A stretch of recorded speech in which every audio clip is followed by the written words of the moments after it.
Hello, I'm Tom Wilkinson and welcome to the Thinking in English podcast, a podcast for intermediate to advanced level English learners.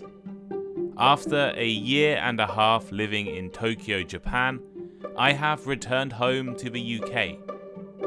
As I didn't have enough time to write a normal Thinking in English episode for today, I thought I would do something a little different and talk about why I left Japan, my journey back home, how I'm feeling, and what is next for me and Thinking in English.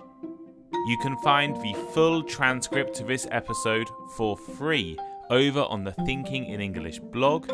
Subscribe to my Patreon for more exclusive content.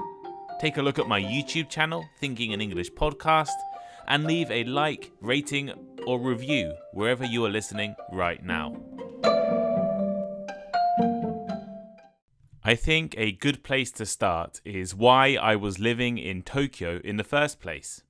I've actually recorded a full and detailed episode on this for my Patreon subscribers. I recommend subscribing over there to listen to the full thing. But here is a short explanation. I have lived in Japan twice. I first moved to the country in 2016 to become an assistant language teacher in elementary and junior high schools in the countryside. Originally, my plan was to stay for 1 year, but I enjoyed living in Japan so much I decided to extend my contract for an extra year.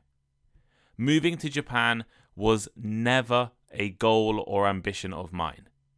I wanted to do a master's degree in the UK, but I didn't have enough money. Working abroad was a way for me to gain a little experience, save some money, and see a new part of the world. And out of all of the jobs I looked at, the one in Japan had the best contract, the best pay, the best working hours, the best conditions. 2 years living in Japan introduced me to a lot of new things. A new language, new people, new culture, and much more. While I enjoyed most of my time teaching in Japan, I had always planned to go back to the UK to study for a master's degree in politics.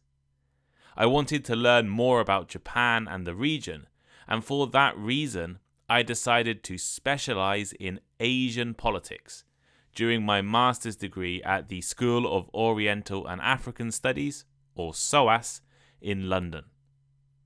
During that degree, my professors recommended I apply for scholarships to study further, and I was accepted to 2 different government-funded programs, one of which was to study in Japan as a research student for a year and a half. So that was why I was living in Tokyo. I was a research student at Waseda University in central Tokyo. And thinking in English was something I did as a hobby and in my spare time. As I already mentioned, you should listen to my episode on Patreon for a full description of how I ended up in Japan. There's a lot more to that story. But why have I left Japan? After going through all that effort to move to Japan, why have I left after a year and a half? Well, the first thing is that I'm pretty sure I will move back to Japan next year. So I've not left forever. But I am no longer a resident of Japan right now. Although I enjoyed the experience of studying and researching, I quickly realized that Japan was not the best place for me to do a full postgraduate degree.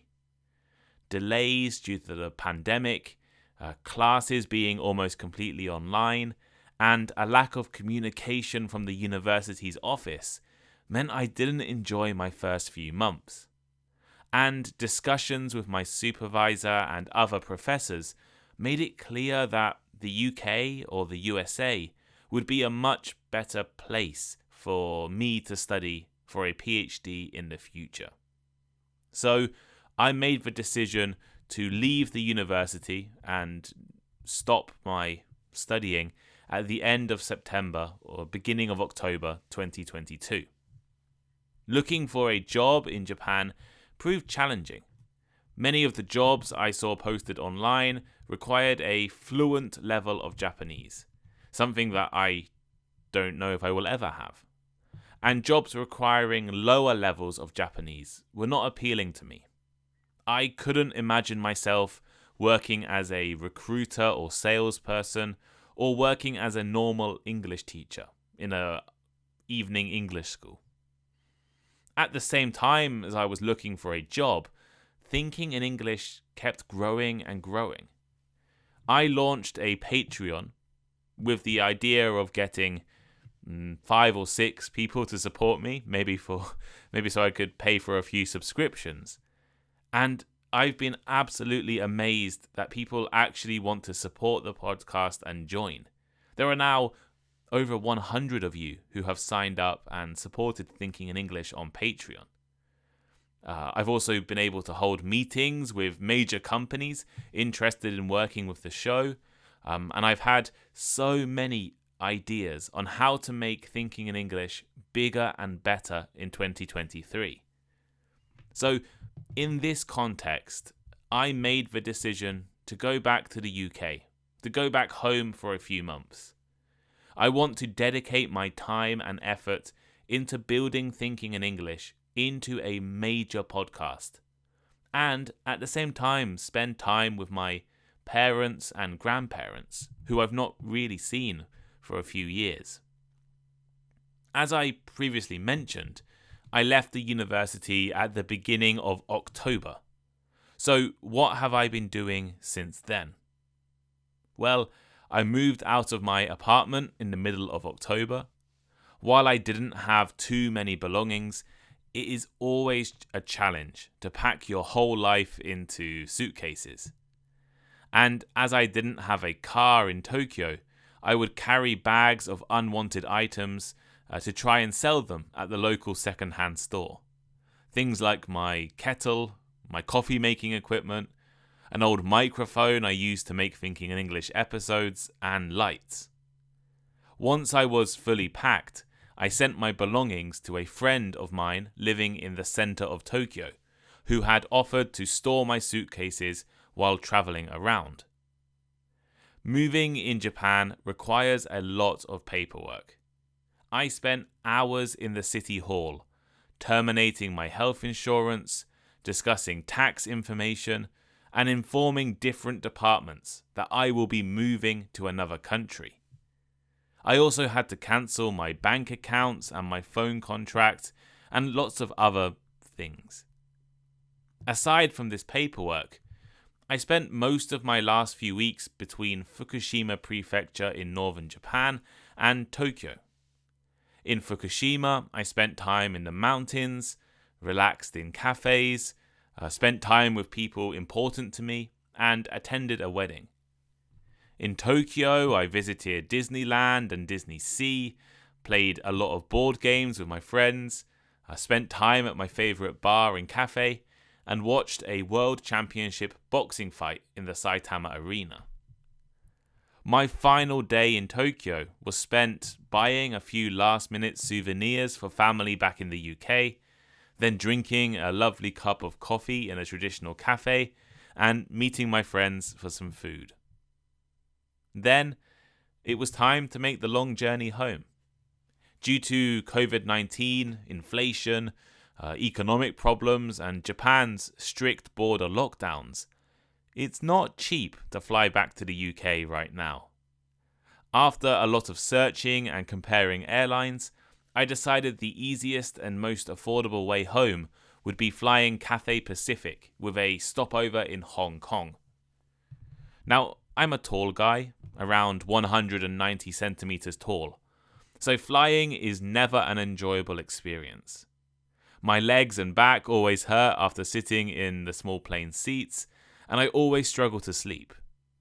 So if anyone listening works for Cathay Pacific, or any other airlines for a matter of fact, offer me an upgrade next time I'm flying on your airline, please.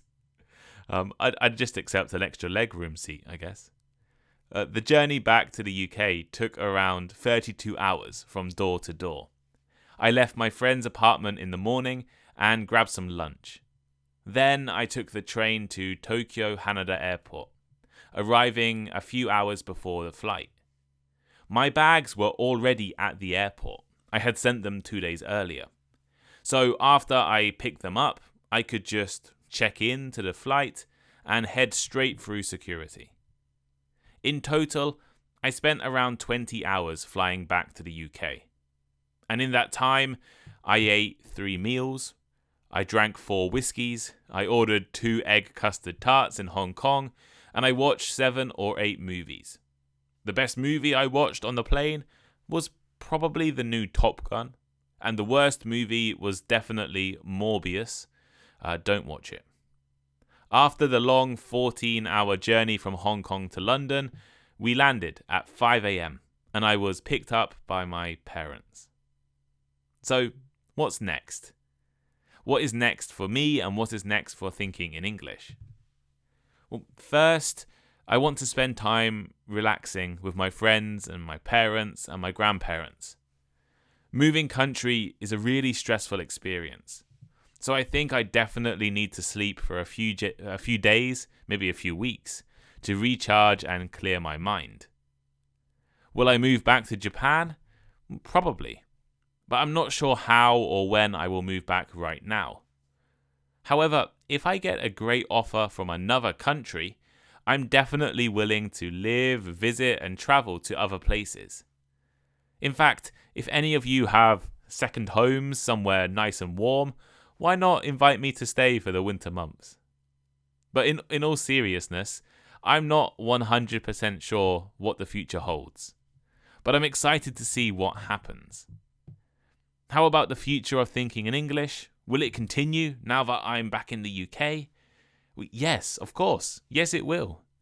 I am determined, more than ever, to turn thinking in English into my job. And I believe that by the end of 2023, thinking in English will be one of the most exciting, growing and developing brands in educational podcasts. And I have so many ideas on things to do. I want to launch a new podcast series. I want to grow my YouTube and social media accounts. I want to redesign and improve my website. I want to grow the Patreon and offer more conversation groups and English classes. I want to design courses in academic and business English and critical thinking and debating skills. I want to make lesson plans and much more. In fact, let me know if there is anything you would like Thinking in English to do in 2023.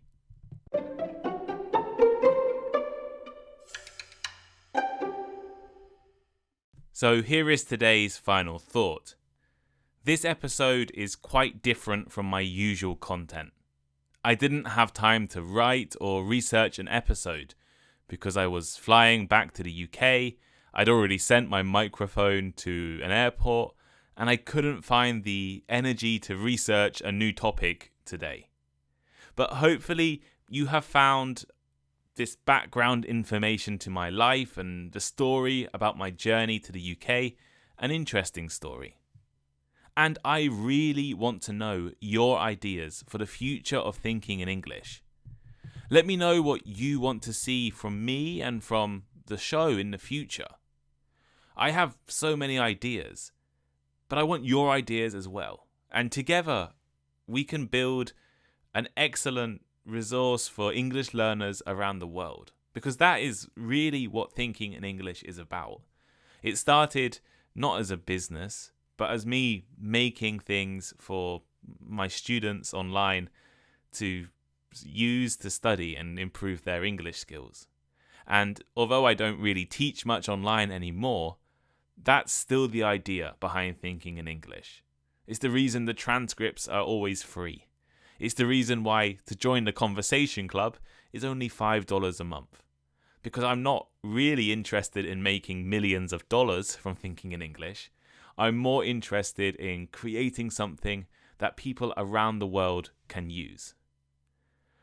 But have you ever lived in another country? Have you ever had to move to another country? Let me know in the comments on Spotify or the comments on the blog. and let us all know your experience and how it was living somewhere different. Please leave a like, rating, or review wherever you are listening right now. Let's try to get to 4,000 5-star ratings on Spotify by the end of the year. That would be awesome. We're also almost at 600 YouTube followers, which is crazy, and we'll have a new video uploaded this week. I'm over 100 Patreon followers, which is also incredible. Please consider subscribing to Patreon if you're interested. And actually, in December, I will be opening more slots to the limited $40 English Master tier. So if you're interested in one-on-one conversations with myself, please go over to Patreon and take a look and see if there is an option for that. Or you can send me a message and I'll let you know when I'll be opening that slot for you to book. Patreon is the best way to support the podcast. As you've listened to this episode and you know that I want to turn thinking in English into my business, into my job, I guess. And I have had some discussions with companies who are going to maybe potentially help me to put adverts on the podcast and start making money from the show. But really, the only money I've made from thinking in English is through the Patreon. So the last 3 months is the only time I've made any money out of the last two and a bit years. So please consider supporting me on Patreon. But thank you for listening to today's episode. We'll be back to normal on Wednesday with more of the usual episodes. But if you like this style of casual episode, I do more casual, informal, personal episodes over on Patreon quite regularly. But thank you for listening, and I'll see you all next time.